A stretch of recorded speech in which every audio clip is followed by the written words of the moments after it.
Thank you, Amy. Hi, and welcome to our third Digital Learning Day presentation of the day through the Ohio EdTechs. If you are joining us, make sure that you are in the question and answer document so that you can participate throughout the presentation to ask Jen or me questions about what we're talking about today.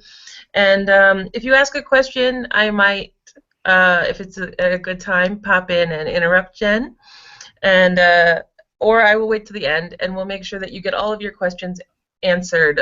Oh, I didn't introduce myself. I'm Dusty Miller. I'm the director of the Educational Resource Center at WGTE. We also have on the call today Amy Palermo. She is the executive director of ITSCO. Hi, Amy.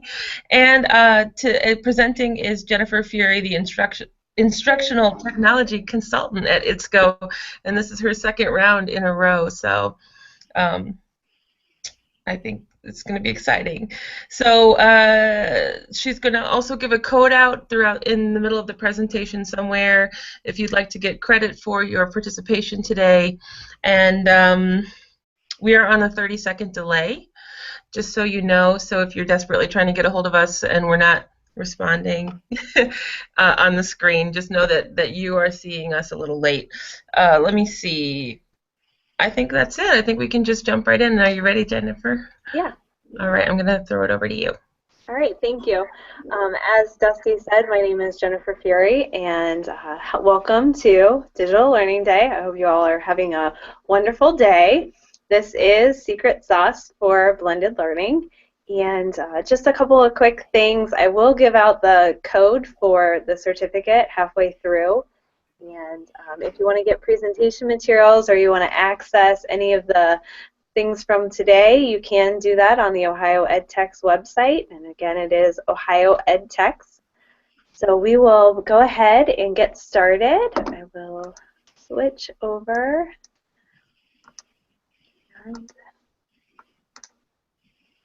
Here is my email address. It is jennifer@itsco.org. So if you would like to email me, or down the road you have some questions about something that I have discussed today, feel free to email me. Again, it is jennifer@itsco.org.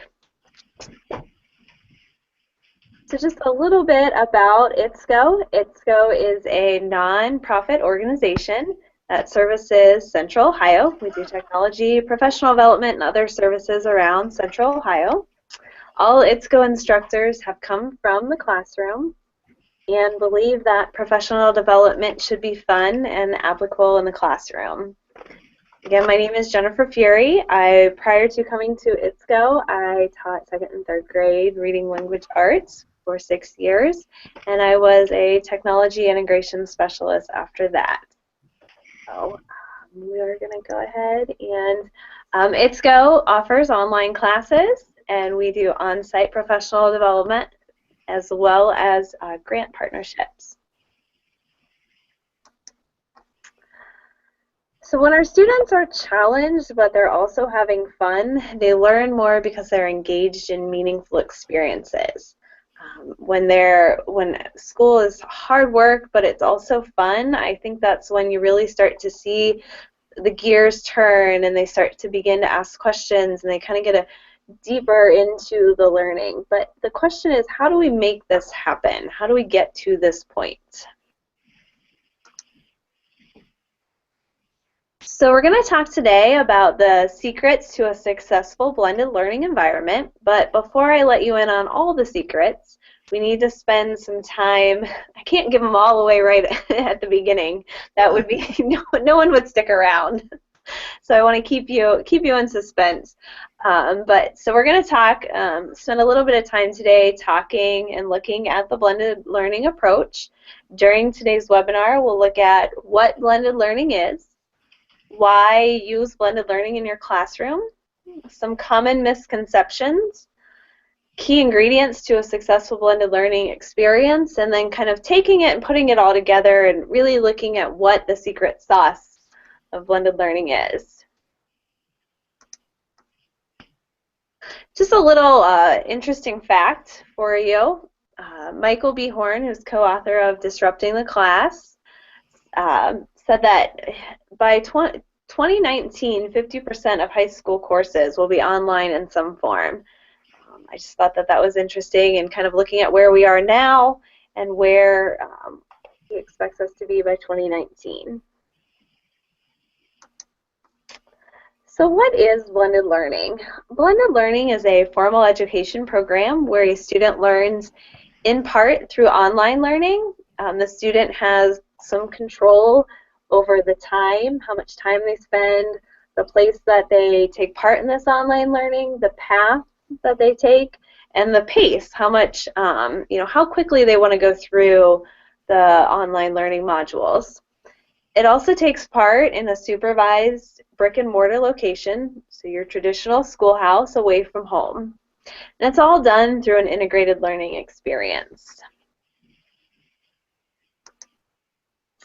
Okay, I do have a video. It's a short video that we will watch, and it kind of explains what blended learning looks like. So let me switch back. And in 1 second to pull it up. I'm on my computer a lot. Email, Google, Snapchat. Technology has revolutionized our world. We can connect and learn and create and share. We have immediate, improved, and personalized access to the world. Nothing in our modern lives remains untouched by this powerful transformation, except for education. Sorry. You gotta abort. The big idea behind blended learning is combining online learning in brick and mortar schools with teachers, where students can learn at their own pace so that they can optimize their individual learning. Combining the best of teacher instruction and computer-based instruction. The world that we live in today isn't about paper and pencil, it's about computers. Having our kids become comfortable and familiar with that now is going to better prepare them for the world when they leave the school. Blended learning can actually personalize for every student's individual needs to meet them where they are when they need it. We are doing students and ourselves a great disservice to assume they all learn in the same way, so we need something new, and that's blended learning. When you walk into a blended learning, We are doing students and ourselves a great disservice to assume they all learn in the same way, so we need something new, and that's blended learning. when you walk into a blended learning school, what you will see is small groups of students off with their computers working away on online learning programs, and another group of students in small groups doing rich interactive projects with each other and really I'm on my computer a lot. Email, Google, Snapchat. Well, it was a lot shorter than planned. I apologize for that. It is a great video if you have time to go view it. It is a Pearson video. If you search Google, or if you search blended learning, it will pop up. It's the first one, and I will try and give you the URL here in a minute if I can. So let me go back to my presentation.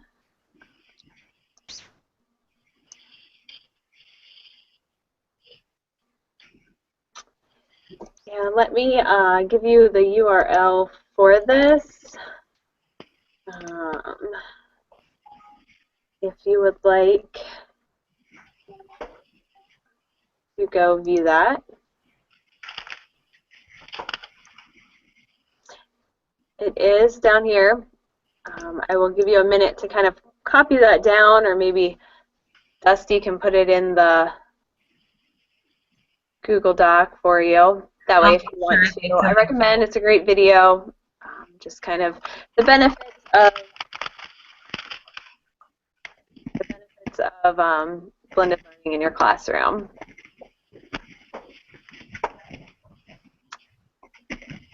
All right, and I will show that again at the end.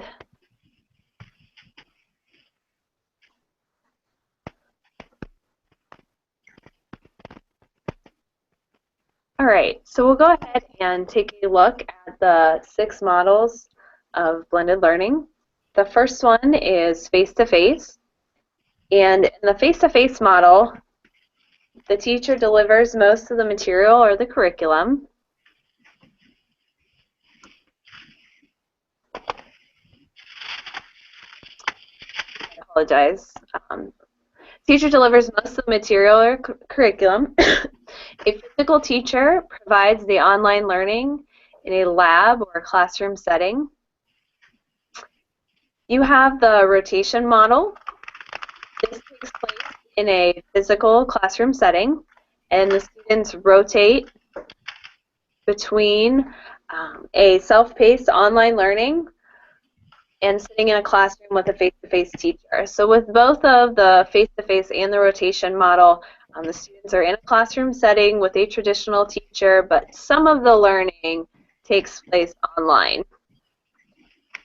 With the flex model, it's an online platform such as an LMS or an online textbook. It delivers most of the material, but there are teachers on hand to deliver support. A lot of times that is done through one-on-one or small group instruction. In the online lab, the entire course or the class is delivered through an online platform. However, all of it is done in a traditional brick-and-mortar schoolhouse, your traditional schoolhouse. And most of the students who take part in the online lab also participate in traditional courses. The self-blended model, students take remote online courses as a supplement to the school's traditional curriculum.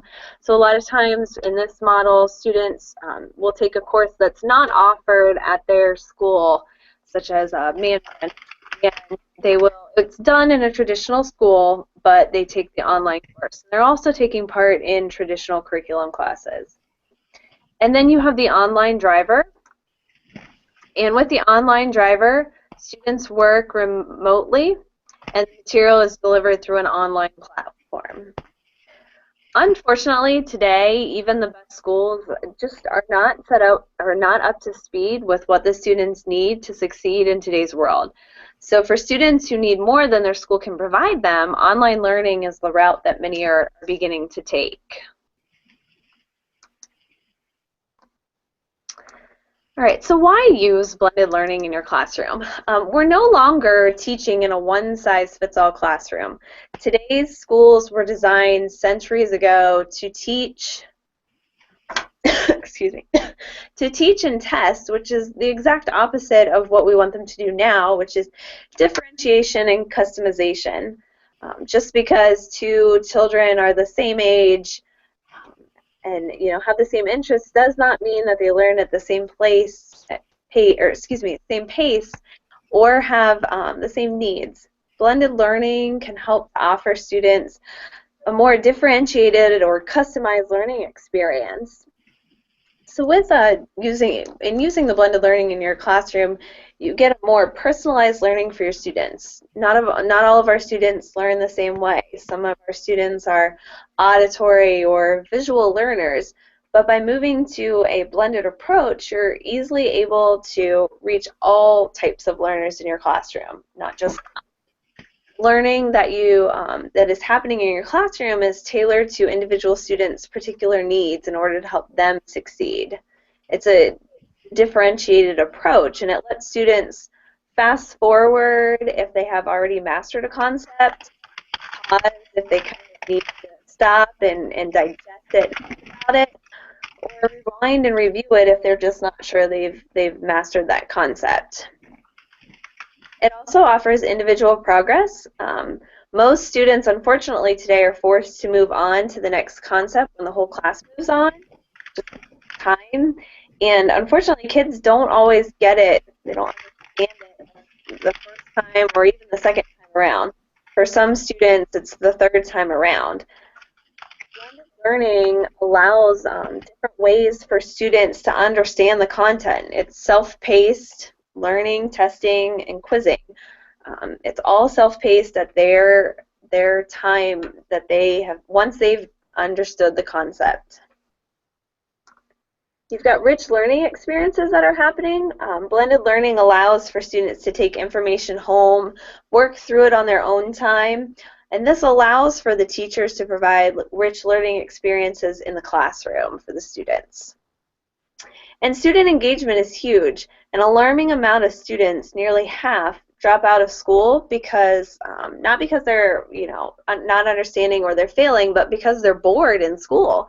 And blended learning uses a variety of different types of material, audio and video, for example, to enhance presentations and curriculum.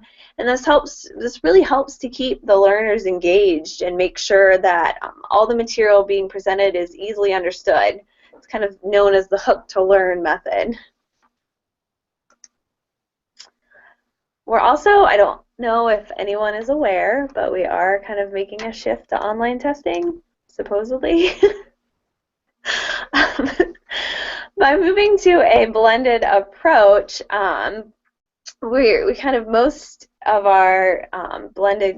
the schools that are using blended learning are using an online LMS, learning management system, and in that the teachers can assign, excuse me, can assign students activities to complete as well as online assessments. All of this gives the students the practice that they need to acquire some of the skills that they may see on these online tests. And it also, one of the most important things is it gets them familiar with just the whole online format, just using online tests and online quizzes and activities. It also allows for more time. As educators, we're always asking for more instructional time. By moving to a blended approach, the students can continue the learning at home and have their own time to work through and process or review the information if they need to. By focusing on those items at home, the teachers have more time in the classroom to work with small groups, on enrichment activities, intervention, progress monitoring, and spend some time with the students giving them feedback, all of these things that are vital in making blended learning successful. It also helps to raise 21st century learners. We know that it's nothing new to us that as educators we need to prepare our students with the skills that they need to survive in today's digital world. Students need to be able to create and collaborate, critical think, and communicate in order to be truly successful. And blended learning really helps to provide them with all those opportunities to acquire those skills.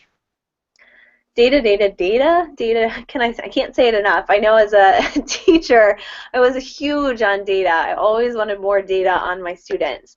And this is huge in blended learning because you've got so much time to get that data. And numerous LMS systems being used in the blended learning model offer quick reporting tools. In the video, I don't think we reached that part because it quit on us, but in the video it talks about, instead of taking one, quick formative assessment a day, my students can take a couple of quick formative assessments, and I'm not spending all the time that I used to grading them. I'm spending more time reviewing them and giving the students feedback on them so that we can kind of gear the instruction. So that's huge in the blended learning model, is just that time to, that quick feedback with the data. And again, as I said, the real-time feedback, you get that quick data and allowing for more individualized feedback for your students and discussions.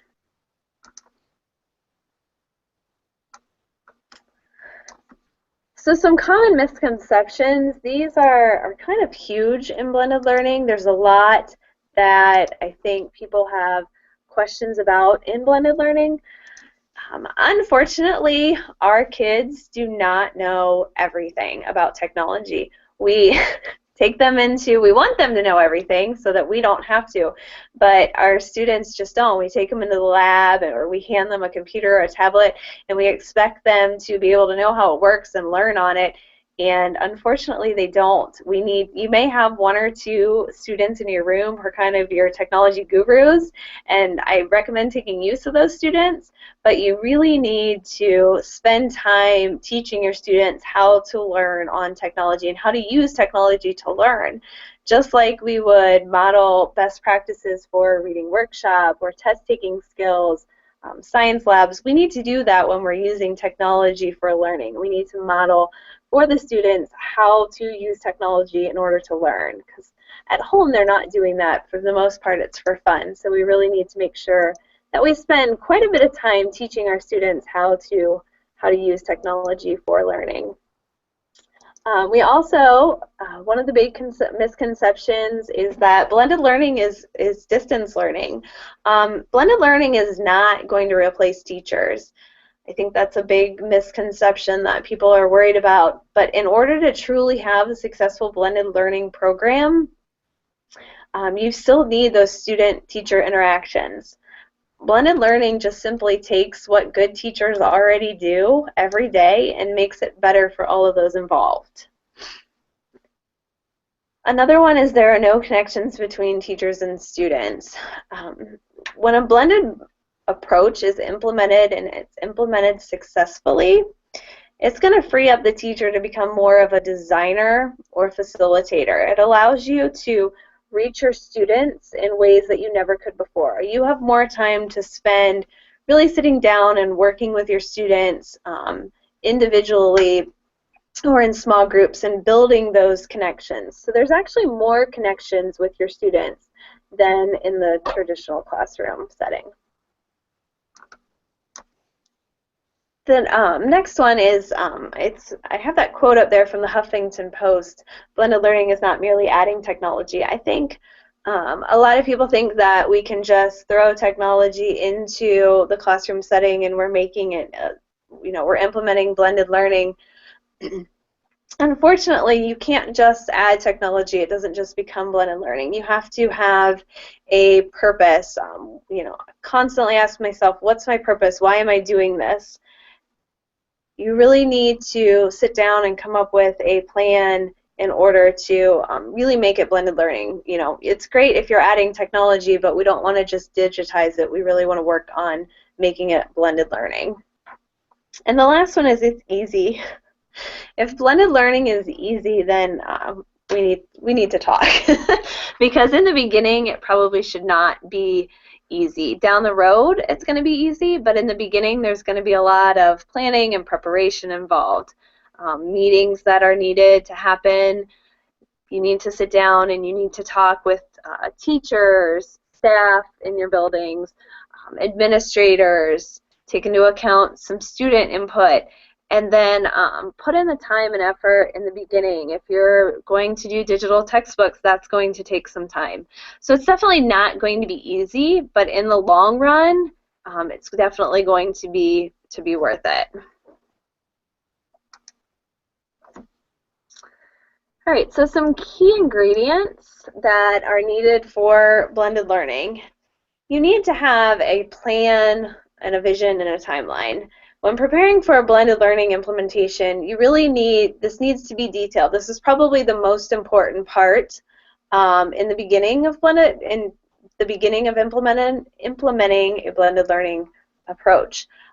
Schools who plan to implement blended learning model can, if not planned out, can unintentionally just throw technology into the hands of teachers who are already busy and already stressed enough as it is, and it just adds to the teachers being overwhelmed and frustrated.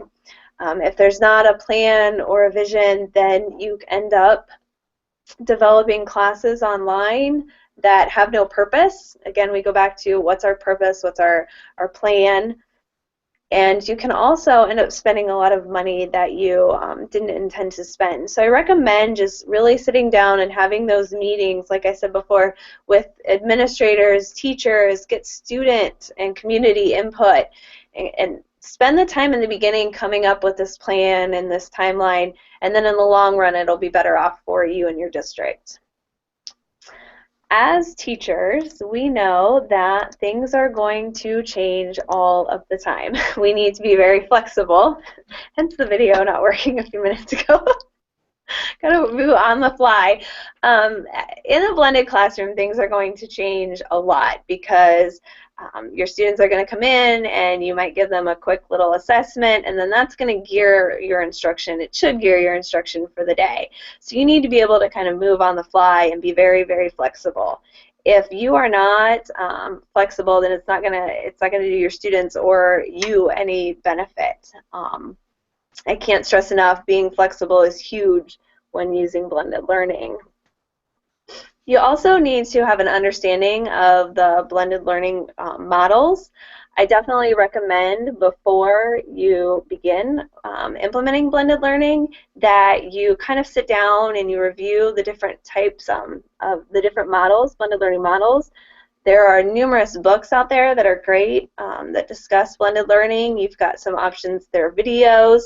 And I also recommend going to a district that has already started implementing blended learning and sit down and kind of spend a day in that district, kind of shadow, walk around, talk with the individuals who have already gone through this whole process. Ask them about their triumphs and their troubles, because you can learn from those struggles that they've already had. And I want to interrupt real quick, Jen. If you want to go visit some other classrooms and you're not quite sure where to go, call your local ed tech, and they will likely know of some schools to connect you to or can find out. And if it's something you're interested in ITSCO's area, just send Jen or I an email, and we're happy to connect you with schools that have already got some successful blended learning programs going on. All right, great. You also, technology skills, quite a bit of the blended model involves technology usage.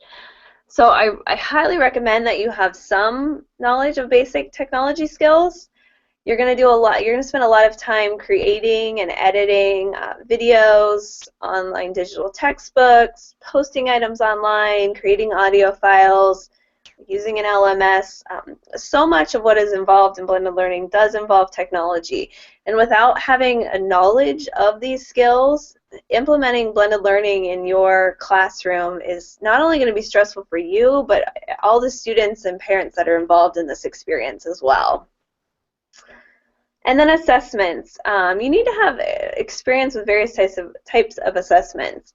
Assessments should help to guide most of your instruction, and having experience with the different types of assessments, your performance-based assessments, teacher observations, self-assessments, essays, all of those different types, you're going to need to know which one best fits your instruction, and then which one best fits the students. Different assessments measure different types of learning targets better than others, so I definitely recommend having just kind of a little bit of knowledge on those assessments. So what's the secret sauce? What makes it work? Putting together what we've learned about blended learning so far and why so many districts are making the shift towards this model, we still at times tend to find ourselves asking questions as to why it's not working. Something just is missing. It doesn't seem to be fitting all together. There are definitely certain things, your vision, a timeline, technology, that a teacher or a district must do in order to make blended learning successful, but we tend as educators to forget about the other minor things that truly make blended learning successful, and that's assessments. Normally in my presentation here I would take a break and do a Kahoot. However, if you joined me on my last presentation, you saw that the Kahoot did not work very well, so we're going to go ahead and skip that Kahoot. Kahoot, I apologize for those of you who love Kahoot. It was not very good in the last one, so we're going to go ahead and skip it. But I recommend checking out Kahoot. It's a great, quick, formative assessment tool. It is free, and you can go create little quick checks for your students, true, false, multiple choice, discussion, surveys for your students, and kind of do a quick check, formative assessment type piece with Kahoot. So again, I apologize we are not doing the Kahoot, but it was just not very good in the last one. So assessments. As we know, there are three main types of assessments. We have our pre-assessment, our formative assessment, and then our summative assessment. By assessing our students before, during, and after units, we're able to track where the students are, where they need to be in order to reach the level of mastery that we need.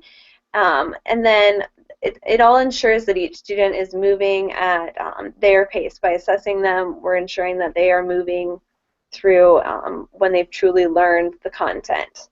Once the assessment has not, or I'm sorry, Once the assessment has been given, it doesn't stop there. I think a lot of times as teachers, and I was guilty of this myself, we gave the students the assessment and then we walked away from it.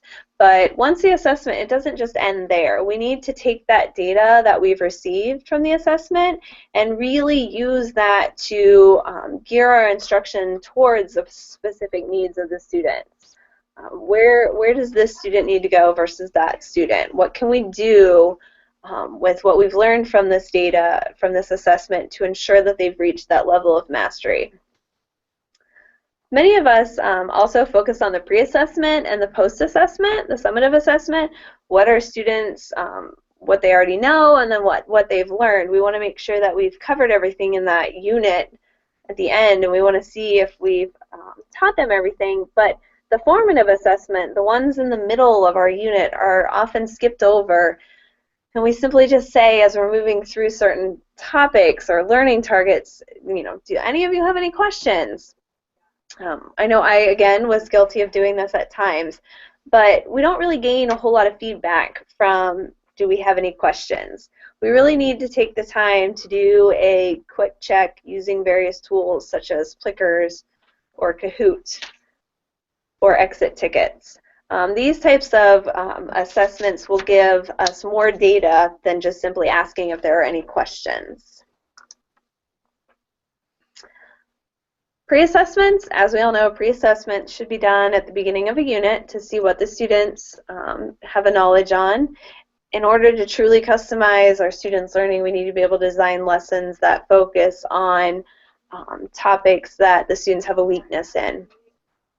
It's a waste of time to spend 3 weeks teaching a concept to all of our students. They already have an understanding of it. So by doing a pre-assessment, we can truly help them in the areas that they haven't mastered. You've got summative assessments. Those are kind of the measurement of, they're an assessment of the student's learning. They allow us to monitor and record student proficiency or achievement. Summative assessments can be used at times to give students feedback and make instructional adjustments. And they allow for the teachers to differentiate their learning. Individual student performance allows teachers to group students for further instruction or group students for that next unit of learning and really individualize their education, their experience. I do just want to stop for a moment and let me switch back here and remind you that you can get the certificate for this presentation, and the code for that is capital, they are capital letters, capital SBL. S as in sun, B as in Bob, and L as in light. Sorry, my examples aren't. I got to give you a chuckle there, Jen. That was interesting. So I'm just going to echo what you said. S, all caps, S as in Sam, B as in Bob, and L as in Lima. And I'm out. All right. Thanks, Dusty. Thanks, Amy. All right, so back to our assessments. Formative assessments are the most important. I think they're really what can make a blended learning model successful. They're assessments for the students' learning. The important question when we're using formative assessments, again, is how is the data that we're getting from these formative assessments going to be used to improve our students' learning? We can use this to gather evidence and then provide the students with feedback or adjust our instructional activities so that we enhance our students' achievement, enhance student achievement and learning. We need to close the gap with formative assessments, so closing the gap between what the students need to know and their current level of knowledge. So some benefits of formative assessments. Formative assessments are not about catching the students in the act. It's not about a surprise, hey, we're going to have a quiz today, and seeing whether or not the students have been paying attention. It's more going to guide our instruction. Yes, we're going to see whether or not the students have been paying attention, but that's not our focus for the formative assessment. The formative assessment focus is to see what it is that they've learned, where we as teachers need to go with this. Improved academic achievement. The students are better academically when we're using formative assessments. You've got more student motivation and engagement. When we're constantly checking our students for understanding and where they're at, and we're working with them and giving them feedback, they're more motivated and engaged in their learning. They're also focused.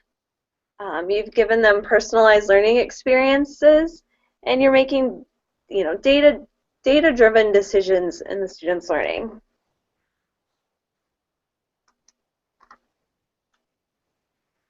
With formative assessments, you can see who's mastered the concept and who hasn't, what intervention needs to still be done.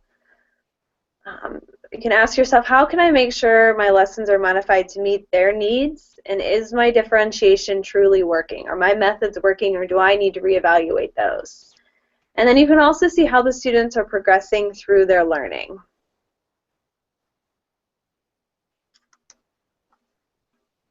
Some various types of assessment tools. Plickers. If you joined me in my last session, I talked a little bit about Plickers. I'll spend a couple of minutes here just talking real quick about Plickers. Plickers is a free tool for teachers. It is an app for the Android or the iPad. When you search for this app on the iPad, you need to make sure you switch over to iPhone only. It is an iPhone only app. It will work on the iPad, but if searching for it, you won't be able to find it if you don't switch over to iPad or iPhone only. There is a website for it. I recommend going to the website because that's where you need to sign up, create your classes, and print out your cards for students. Because this is, we're talking about formative assessment, quick check, Plickers is great because you can do true, false, or multiple choice questions. So it's just quick, 5 minutes to show me what you've learned. You've also got Summative. Summative, I spoke a little bit about it in my last session. Summative is a free tool for educators. There is a website. There also is an app for the devices, the tablets. With Summative, you can do a little bit more. You can do multiple choice, true, false, or a short answer. So you've got that. And then just a few other ones. You've got exit tickets. Exit tickets are great. Give the kids some Post-it notes and have them write down a couple of things that they've learned. Do a quick 3 minutes. You've got 3 minutes to tell me everything you've learned. Google Forms, I spoke again a little bit about that one as well. Google Forms for all the schools out there that are Google Apps for Education schools. You can use Google Forms to do quick check, formative assessments. You've got your student response systems. The clickers are also great. Student checklists, 3-sentence summary, think, pair, share. Think, pair, share, turn and talk to your neighbor about something. Watch and listen. I think watch and listen is one of the most important ones just because you really get a feel for what your students have learned just by sitting there and watching them and listening to what they have to say. So we're gonna try this. We'll see how this works because the last one was a little, it is not a Kahoot, but the last one was a little iffy. So if you could go to Summative and log in as a student, and I'm gonna share my screen with you to give you my teacher code. 1 second here. My classroom code, let me switch back.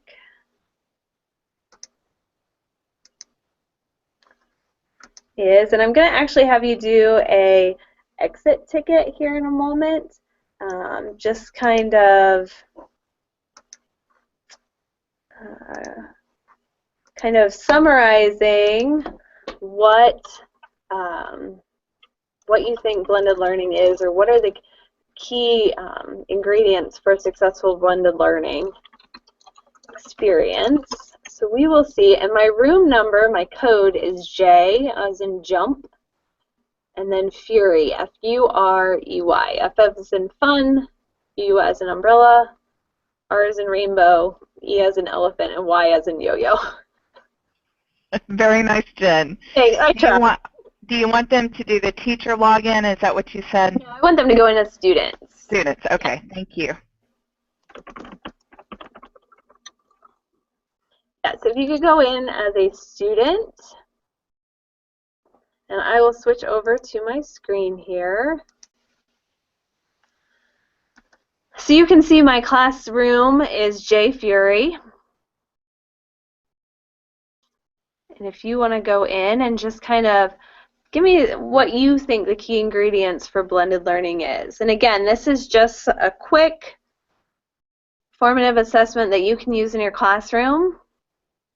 One of the ways that as a teacher I used it in the classroom was at the end of class, or one of, a good example is at the end of class, have the students summarize what they've learned. And you can do it anonymously and then pull up those answers and have the students vote on the best summary for the class. So we got one answer here. I'll know you guys are on a 30-second delay, so we'll kind of give a few minutes. And as you can see, with Socrative, you're getting immediate feedback as your students are answering the question. So this is great as a teacher because I can kind of watch and see how my students are doing, and if there is someone who I really need to go and work with and focus on, I have that right there immediately, and I can go and kind of stop that student and work with that student to see what's going on, and then kind of go back to letting them answer the questions. So we've got some great answers coming in. Using technology to effectively enhance the learning environment, planning, flexible, and training, all of those are great key ingredients that you need for a successful blended experience. All right, we've got a few answers, so I'm going to go ahead and switch back over to my presentation here. Kind of just to summarize it up, just the key ingredients, you really need to just have that knowledge of blended learning and what's going to fit best in your classroom. You need to have the knowledge of assessments, kind of figuring out which assessments are going to best fit your instruction for the day, and being able to take those assessments, specifically those formative assessments, and use them to gear your instruction, your students' instruction. Having a very detailed plan and timeline, as well as some technology background, is also very important. Just kind of taking all those key concepts and putting them all together. And I want to end with this quote that I found, because I truly think it's what makes blended learning successful. If we're not continuously checking for understanding, then we don't really know what our students are doing. We're not in touch with our students' learning. And not only is it going to show in what they've learned, but it's going to show in the students' motivation and their attitudes as well. The students really see when we care about their learning and we're checking to make sure that they understand what they've learned. So I hope you all have enjoyed this. If you have any questions, let me switch back over. If you have any questions down the road, please feel free to email me. Again, it's jennifer@itsco.org. I will try and answer as many questions as I can. And the code, again, is SBL.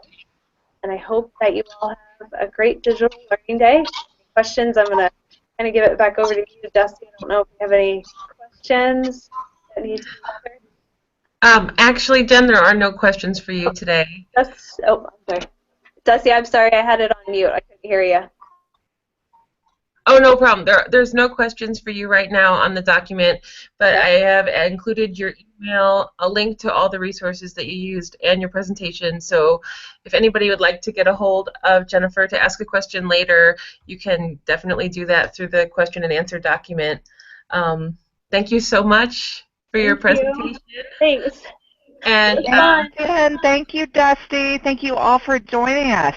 Thank you. Happy Digital Learning Day, everyone. Have fun. Happy Digital Learning Day.